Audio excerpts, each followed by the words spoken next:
Welcome back into the Lions 24/7 podcast. We are coming to you with a post-game podcast edition late in the night on Saturday following a Penn State loss in Columbus, 33-24 the final score. Ohio State defeating Penn State for a fifth consecutive time, the first time either team in this series has won 5 straight over the other. Sean, I had the narrowest margin in the prediction for Penn State versus Ohio State. And I think there were like 12 plus total predictions on Lions 24/7. I said a 14-point loss for the Nittany Lions. I think on average it ended up around 23 points.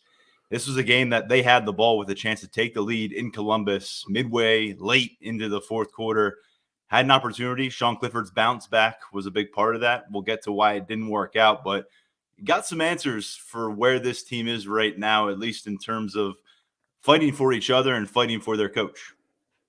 Once you thought you were out, they pulled you right back in. It's kind of how it happens with college football fandom, I guess, but not the result that Penn State fans will be happy with. But going into the game, as we talked last week, this was one that was heavily favored toward the Buckeyes, so a 9-point loss doesn't seem that bad in perspective. But when you take a look at where you're trying to be as a program, when you take a look at what Penn State's trying to do, where do you go with this one? Do you compare it to last week? Obviously, you could sit back all day and basically every play that you made in this game, you could sit back and say, where was that against Illinois, a bad team that lost once again today?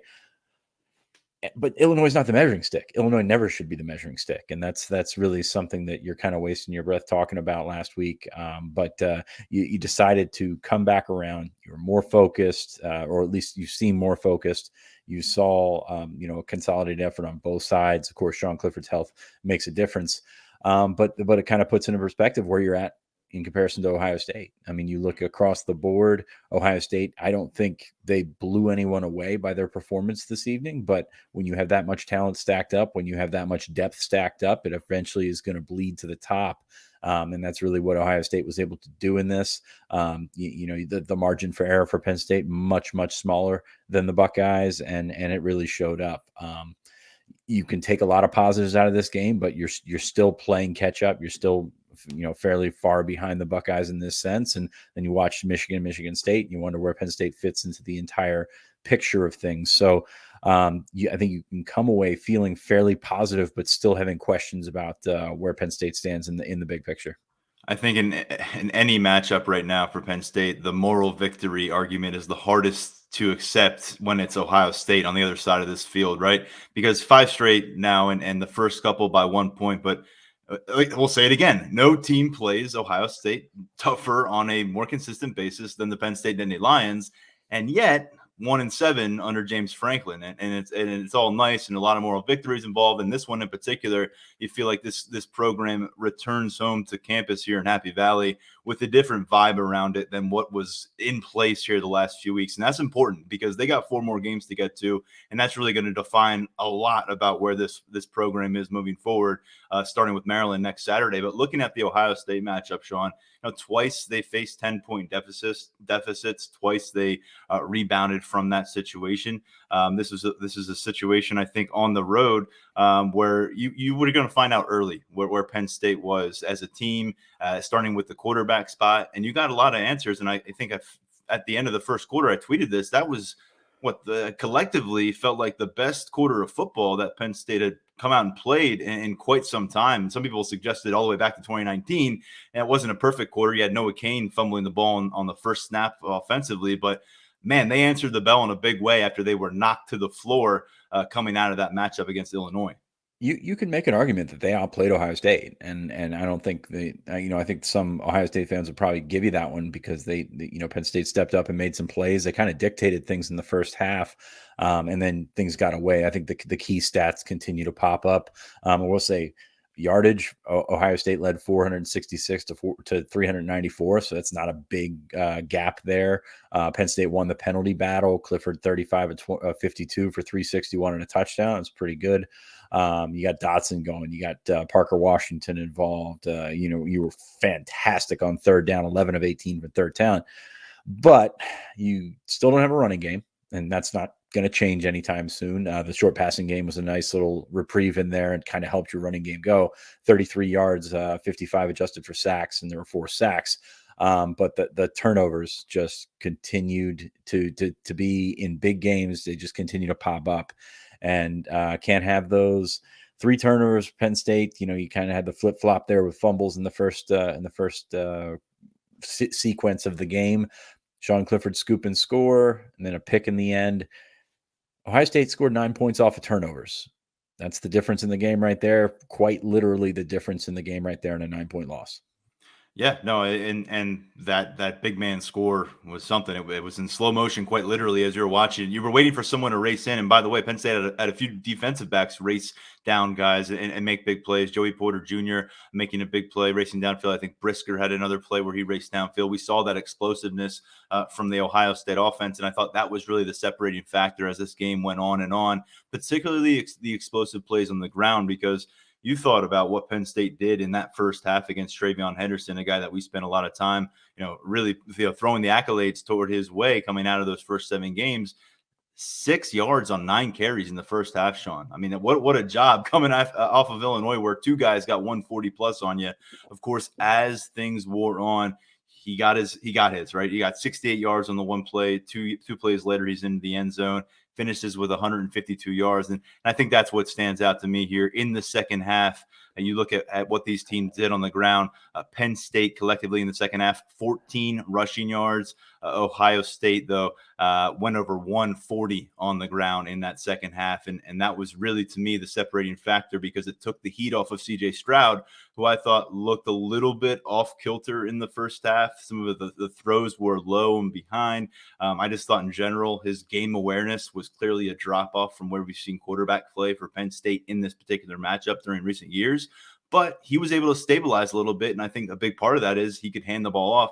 He gained something that way. While Clifford was night and day different behind the line of scrimmage, creating opportunities in the passing game with his feet, he still wasn't a running threat in any significant way in this matchup. And I thought that ultimately told the story. TreVeyon Henderson showed up, and once again, you look around that backfield, no one made that splash, and TreVeyon Henderson made a few, and those added up. You mentioned earlier, and I think that's a good way to put it, he was going to get his. And that's really, when you have a team as talented as Ohio State, when you have those guys out there. I mean, Olave had 42 yards or 44 yards today. So Penn State kind of shut him down, but he did get that 38-yard touchdown. Their receivers, of course, Garrett Wilson, Smith and Jigba, who's I think is fantastic. He might be the most talented out of the bunch. After watching his body control is ridiculous. Those guys are. Yeah, those guys are going to get those. Is going to get theirs, but it's a tough situation when you're Penn State and you don't have that kind of drive behind you. You don't have that kind of that kind of talent, really. I mean, I looked it up. Noah Cain looked phenomenal on one carry late in the first half. I think he picked up 11 yards or something like that. I had to look up to see if that was his longest carry of the season. That's a problem. Like if you're, you can talk about trying to dress up the run game, make the short passing game part of the run game. But if you can't run the football, I mean, Ohio State had 19 rushing yards in the first half. They weren't doing anything. If you can't run the football, it really just hamstrings the rest of your offense. You put out a stat after the game, and I'll let you read all of those. But the fact that you can't get anything going on the ground, even when you open up a couple of times and get going. John Lovett had 13 carries for 20 yards or something like that today.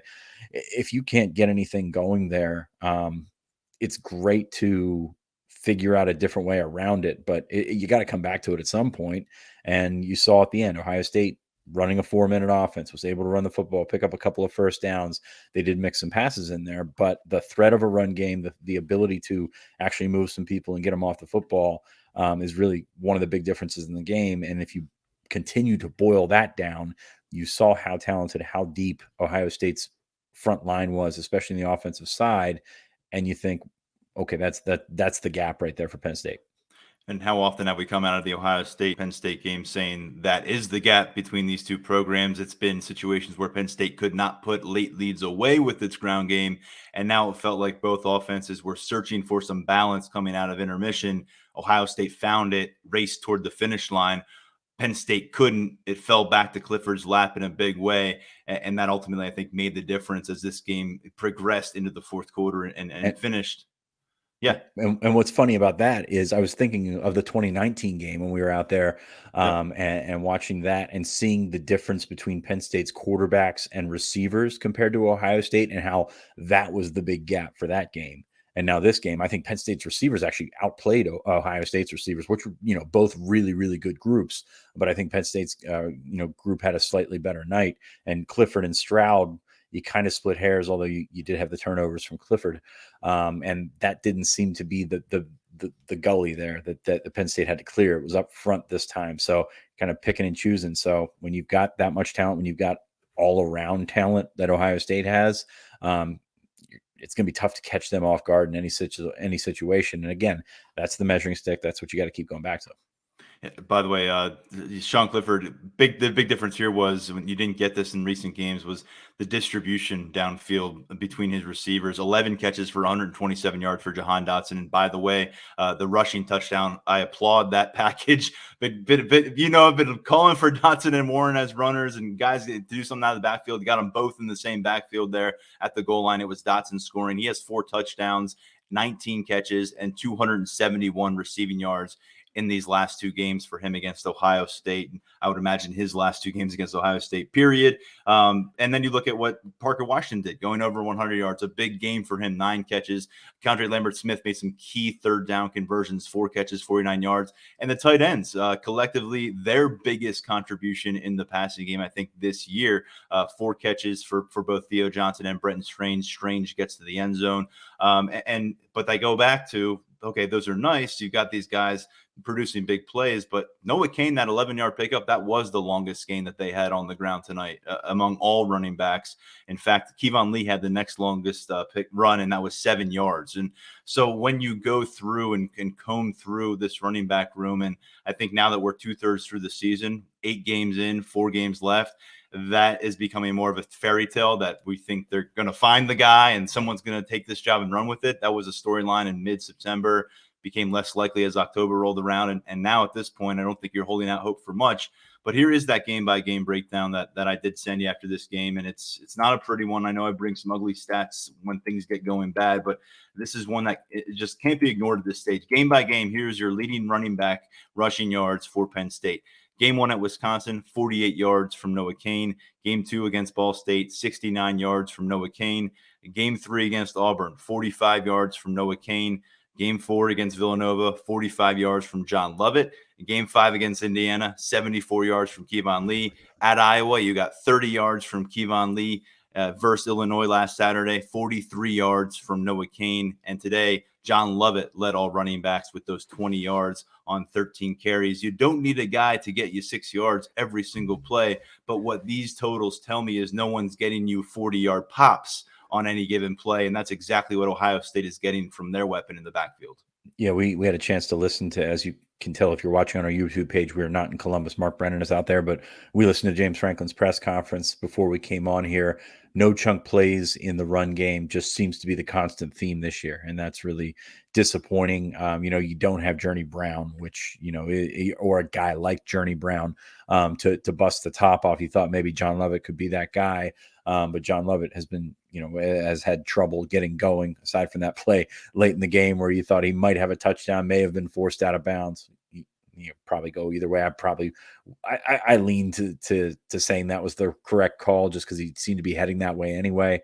But awful close. But you just don't have that guy that can take it and go 70 yards and see, and really put everybody else in the dust. And that's really, it's tough to make that up, because when you're looking at when Penn State has had the most success running the ball under Franklin, you think of Saquon Barkley. Well, Barkley could get bottled up and have 3 or 4 carries that, went for negative yardage or no gain or whatever. But he did have the ability to break the 70-yarder and go that way. And this team just does not have that. And shockingly, at this stage, they just don't. And that's just what it is right now. And by the way, the offensive line, center was the center and the right guard was the right guard, as we've come to expect. Yes. Miranda was after the all center. that. Miranda was the center. It seems overwhelmed at times, and that's tough. And I don't know that making the switch, I like the switch long term, but I don't know that making the switch in 1 week really does all that much for you. Bryce Effner came in and played a little bit for Caden Wallace, who was once again banged up. And I think that's when they had the pick, or excuse me, the scoop and score. And that's you're in a tough spot because you're not very deep right there, and Effner's not really a game changer or anything like that. If he was a game changer, he'd be one of your top five. He's not. So that's kind of where you find yourself at this point, kind of working around things, trying to patch things up and go elsewhere. And that's tough. I mean, you abandon the run for the most part, but I think that's the right call. In the second half, I think a couple of times they went and they ran the ball when they shouldn't have, trying to keep people honest, I guess, but you're not getting anything out of that. So tough to talk about this kind of every week. And I think we probably spent a little bit too much time on it in this post game because it just pops up so often. It's just so frustrating to watch. Penn State lost the field position battle. It was fairly close and probably a little bit closer than you would think. Ohio State's average starting position, their own 34, Penn State's their own 28. It comes back to those turnovers. Penn State got the ball in midfield, couldn't really do anything with it. Ohio State, of course, got the pick there in the fourth quarter, which was ultimately the one that, you think about the Jordan Stout missed field goal there at the end, and that's probably where the game ends. But that pick really, really set Penn State back and gave Ohio State a chance to wind some more clock and really put them back. As far as that goes, I think we probably covered the back. The snap infraction really, really cost Penn State. It's kind of like the fumble in the end zone last week against Illinois. It's one of those plays that you is by the book. I guess you go with that because you blow the play dead. You can't review it and everything like that.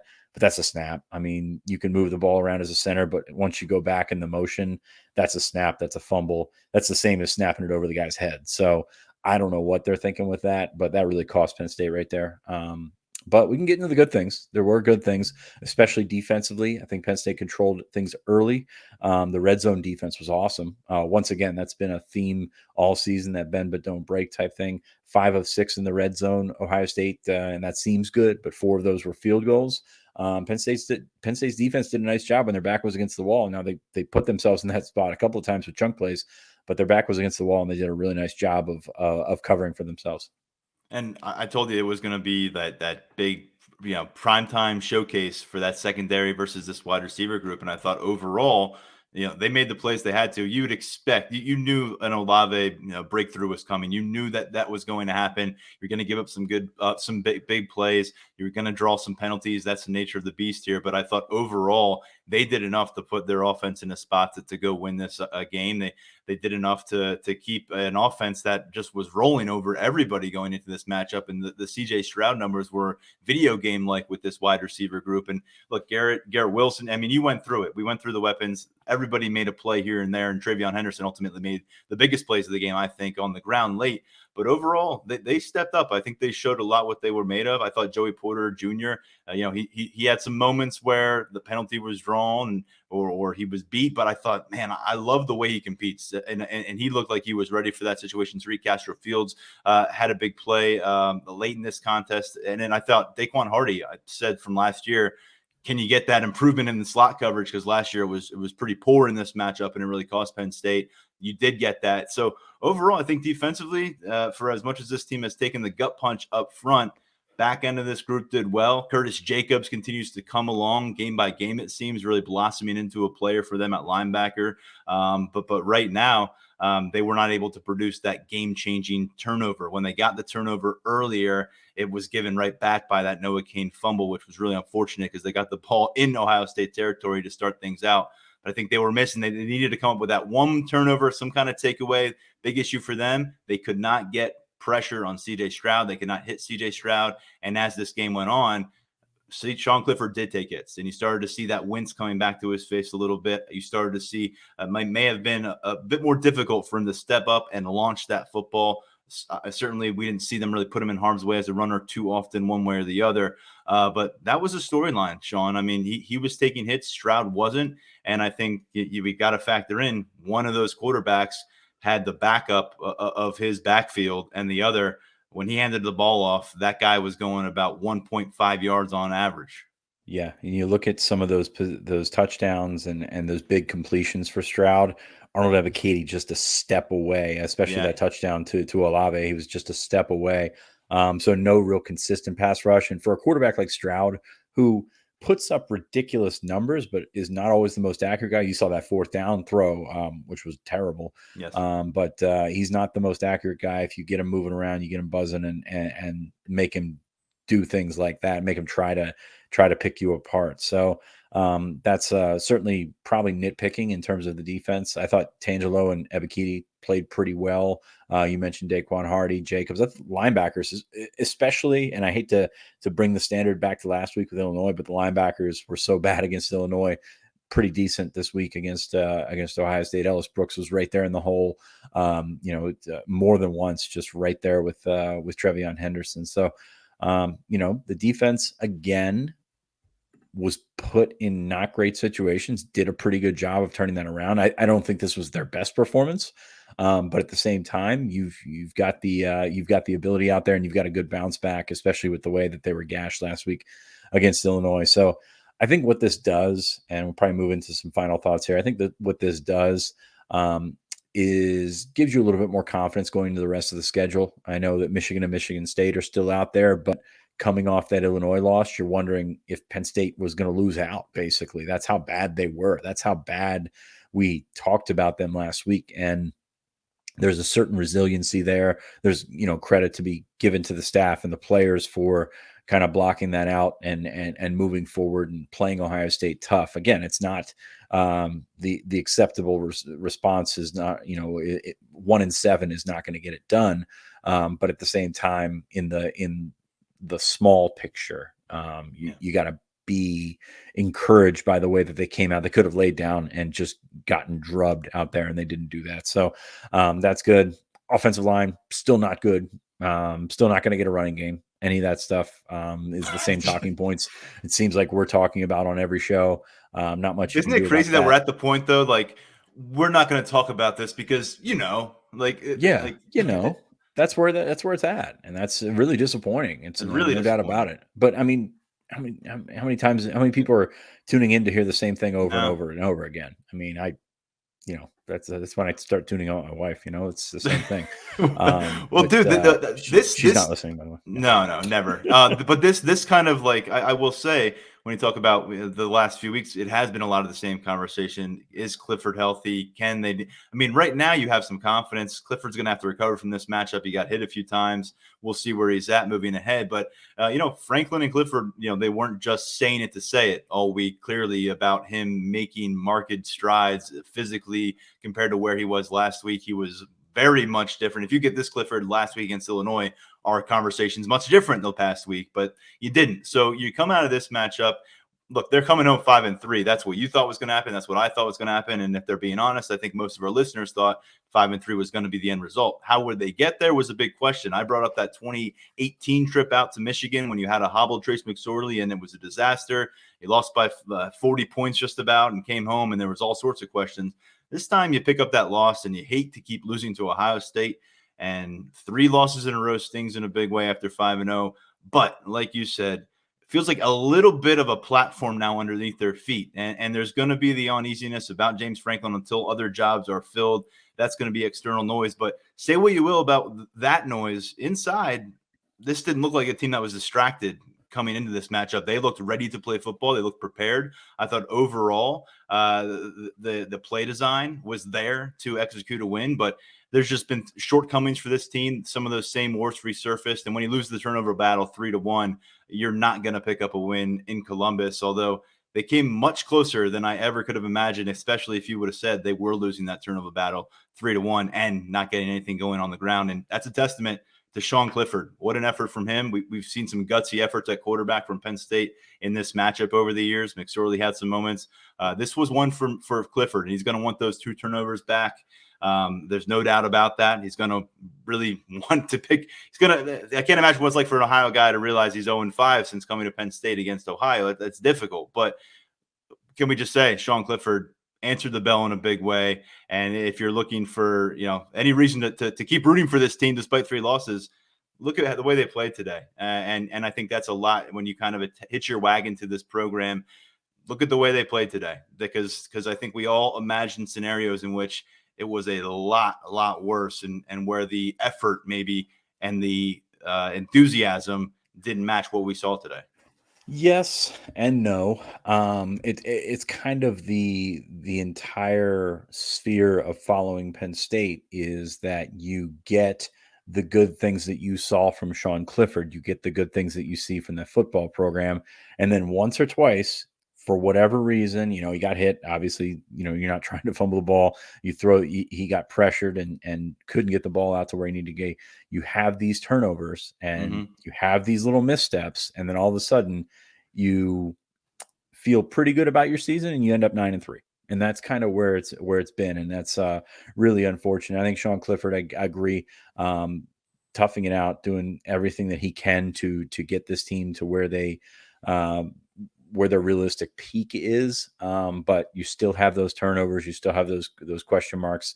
And you still see the difference between a team like Ohio State, a program like Ohio State. I'll even use program instead of team here, where you've got the opportunity to play certain studs at certain positions kind of all over the field. Penn State, a much smaller room for error. You see the talent and the depth difference show up.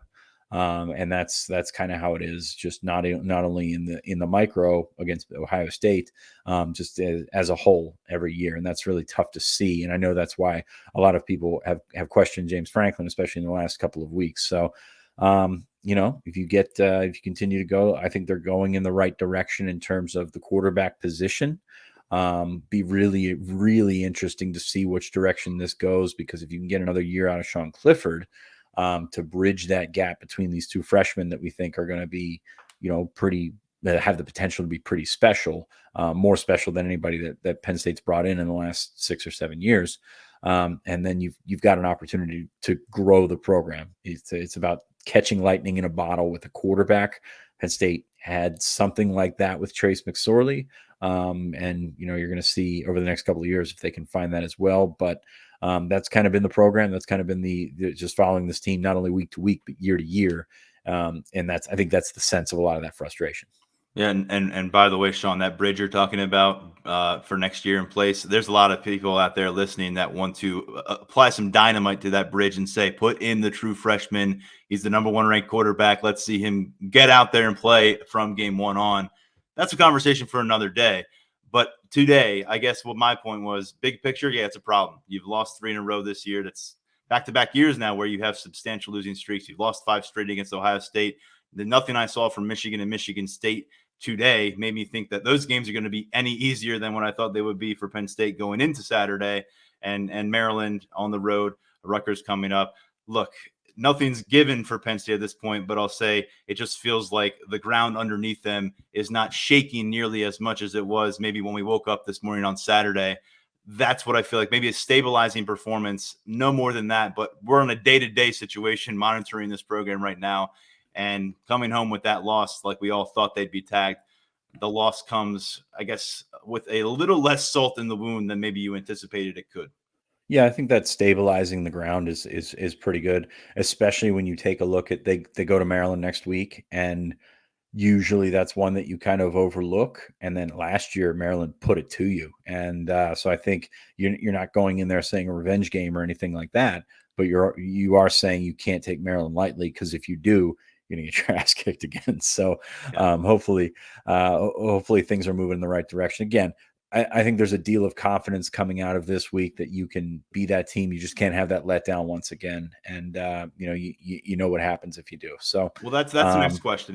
Was this kind of the first haymaker of a series of a fight back here down the stretch for Penn State? Or was this kind of a desperation trying to land a punch, and it's the last big punch you have left? Because 3 losses in a row, it gets tough. I mean, they're going to face a moment here, but it feels like they should feel better about themselves and about their capabilities coming out of this week than they could have done really any time in much of this month. So you take that for what it's worth, and then you got to apply it to the next 5-6 days of preparation for Maryland. Because if you don't, like you said, any goodwill you built up today, even in a loss, will get evaporated in a hurry if you drop a 4th consecutive game and a 2nd straight against the Terps. But that's a conversation that we have upcoming this week.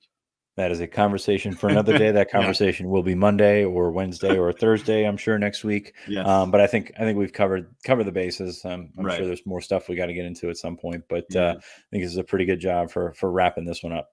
That's right. We'll be back on Monday, take a bit of a deeper dive here into the Ohio State matchup for Penn State, and then begin to shift over toward the Maryland matchup. And, of course, anything that pops up here in Happy Valley along the way, we'll bring to you, recruiting, of course, as well. That's it for the post-game podcast. Check out our coverage at lions247.com.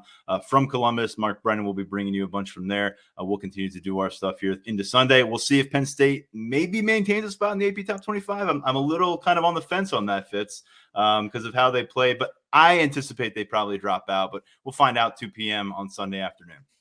So yeah, I agree with you. I mean, I will say if they didn't drop out last week, I mean, what are you looking at here? So maybe that's the what you're searching for to keep them in there. Again, it doesn't matter. The playoff rankings are out this week, and those are the ones that matter. And Penn State's not going to be anywhere near or close to being in those. Nope. Or at least in the top of those. Sorry. No. October comes to an end. Far different than it started. Penn State falling to 5-3 tonight against the Ohio State Buckeyes. We're back with you next week on the Lions 24/7 podcast. Thanks as always to our producer Lance Glenn for staying up late with us after a game night. We'll talk to you real soon right here. On behalf of Sean, I'm Tyler.